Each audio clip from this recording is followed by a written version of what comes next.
कहते हैं कि अगर व्यक्ति के अंदर लगन और कुछ कर गुजरने का जज्बा हो तो उसे उसके लक्ष्य तक पहुंचने से कोई नहीं रोक सकता। सफलता कुछ असाधारण लोगों को ही मिल पाती है। यह भावना हम में से कई लोगों के मन में बैठ चुकी है। लोग अपनी असफलताओं के लिए साधनों के अभाव की बात करते हैं, लेकिन कभी हमने सोचा है कि जो लोग सफलता का परचम लहराते हैं उनमें क्या खासियत होती है। वे इसलिए सफल होते हैं क्योंकि बड़े सपने देखना और उन्हें पूरा करने के लिए रात दिन एक करना उनका जुनून होता है। आज की इस वीडियो में हम एक ऐसे व्यक्ति की कहानी लेकर आए हैं जिनकी सफलता आज की युवा जनरेशन के लिए विश्वास दिलाती है कि इस दुनिया में हर कोई सफल हो सकता है, बशर्ते राह में आने वाली तमाम चुनौतियों का मुकाबला करने की हिम्मत हमें खुद में पैदा करनी होगी। हम बात कर रहे हैं 2500 करोड़ के राजहंस समूह की आधारशिला रखने वाले जयेश देसाई की, जो गुजरात के भावनगर जिले से गरिहार नामक एक ऐसे गांव से ताल्लुक रखते हैं जो मूलभूत सुविधाओं से कई दशकों से वंचित रहा है। ऐसे गांव से निकलकर जयेश ने जो सफलता हासिल की है वह काबिल तारीफ है। एक वैष्णव बनिया के घर जन्मे और पले बढ़े जयेश के पिता एक छोटी किराने की दुकान चलाते थे। 4 बड़ी बहनों के बाद जयेश घर में सबसे छोटे थे और इतने बड़े परिवार के भरण पोषण के लिए किराने की दुकान से खर्चा चलाना मुश्किल था, जिससे परिवार के सामने बुनियादी जरूरतों को भी पूरा करने के लिए पैसे नहीं थे। लेकिन उन्हें पता था कि उनकी आर्थिक हालातों से तो सिर्फ गाड़ियों को देखकर ही मन बहलाना पड़ेगा। शायद बचपन की इसी ललक की वजह ने उन्हें हमेशा बड़ा आदमी बनने की प्रेरणा दी और एक सफल आदमी बन कभी सचिन तेंदुलकर की सवारी रही मशहूर 360 मोडोना फरारी गाड़ी खरीदकर उन्होंने अपने बचपन का यह सपना पूरा किया। लेकिन इस सब के लिए जयेश को बचपन से ही बहुत संघर्ष करना पड़ा।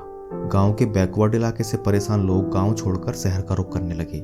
साल 1988 में अपनी बड़ी बहन की मदद से इन्होंने भी मुंबई का रुख किया और नगदेव के नारायण ध्रुव स्ट्रीट पर 300 रुपये की मासिक वेतन पर एक बॉल बेयरिंग की दुकान में काम करना शुरू किया, जहां 30 रुपये प्रति माह खाने का खर्चा देना होता और कांदीवली में एक छोटे से कमरे में 6-7 लोगों के साथ रहना और फर्श पर सोना होता था। किसी तरह 6 महीने मुश्किल से गुजार उन्हें मजबूरन गांव लौटना पड़ा। साल 1989 में जयेश वापस गांव जाकर पिता के छोटे से दुकान को ही आगे बढ़ाने की दिशा में काम करने लगे। करीबन 3 साल तक दाल और चीनी बेचते बेचते उन्हें इस बात का एहसास हो गया कि किराने की दुकान चलाकर महंगी गाड़ियों की सवारी करने का उनका सपना अधूरा रह जाएगा। उसके बाद उनकी मुलाकात अपने बचपन के एक दोस्त से हुई जो सूरत में हीरा व्यापारी की दलाली कर बहुत पैसे कमाता था। उसने जयेश को उसके साथ ही काम करने को कहा और एक बार फिर वह बिना किसी योजना के 500 रुपये साथ लेकर सूरत की ओर रवाना हुए। दोस्त के बताए हीरा व्यापारी के यहाँ भी कुछ महीनों तक ही काम कर पाए क्योंकि वहाँ उन्हें ज़्यादा प्रॉफिट नहीं हो रहा था। उसके बाद वहाँ की आवश्यकता को समझते हुए उनके दिमाग में एक विचार आया। इन्होंने एक मित्र की सहायता से रोड के किनारे एक दुकान किराए पर लेते हुए तेल बेचने का काम शुरू किया। वो पास के ही एक तेल मिल से सीमित समय के लिए तेल उधार लेते और उसे बेचकर उसका उधार चुकाते। उनका यह धंधा अच्छा चलने लगा और पहले ही महीने उन्होंने 10,000 रुपये का मुनाफा कमाया। और इसी आइडिया के साथ आगे बढ़ते हुए जयेश ने पहले ही साल 5 लाख का मुनाफा कमाया।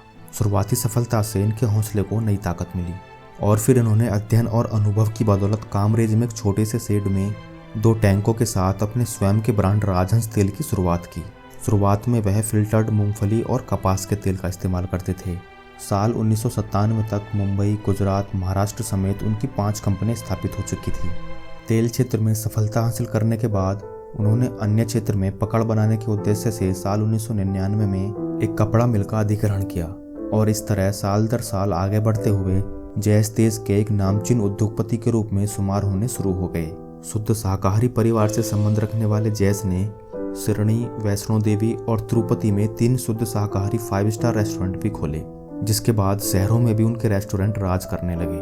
उसके बाद उन्होंने रियल एस्टेट में कदम रखा और हाल ही में इन्होंने 200 करोड़ के इन्वेस्टमेंट से कैडबरी और नेस्ले जैसी इंटरनेशनल कंपनी को टक्कर देने के लिए चॉकलेट इंडस्ट्री में कदम रखा है। जो बच्चा कभी दूसरे की गाड़ी देखकर उससे प्रेरणा लेते हुए खुद के भीतर बड़ा बनने की सकारात्मक सोच पैदा की थी, वह आज अपनी सफलता से कई लोगों की प्रेरणा का सबब बन रहे हैं। आज जयेश के राजहंस देसाई समूह का सालाना टर्नओवर 2500 करोड़ के पार है।